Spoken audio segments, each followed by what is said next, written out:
And this concept of proration basically means charging based on time.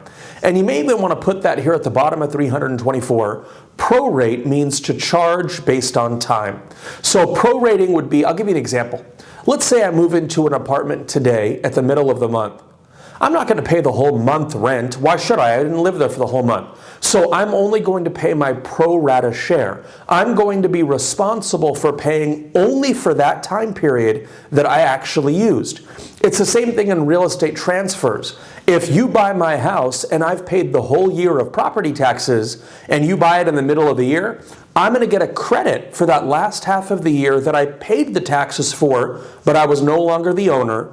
You're going to be charged as the buyer for the last half of taxes because you owned that property for the last half of the year. So another thing that's prorated is, let's say, homeowners association dues. Homeowners association dues are also prorated. If you buy my condo, my homeowners association dues are $500 a month. You take title at the middle of the month. I've already paid the month, but I didn't own it for the whole month. So I'm going to get a credit in escrow for that last half of the month that I paid the HOA dues already, but I wasn't the owner.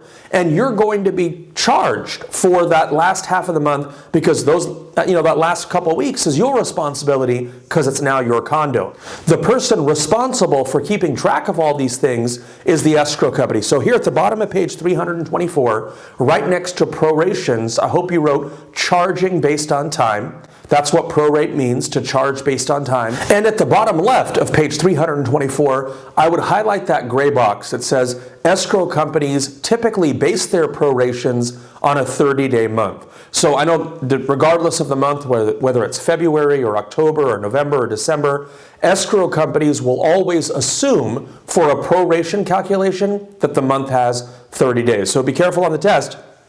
If the test were to ask you, an escrow month contains how many days? 30.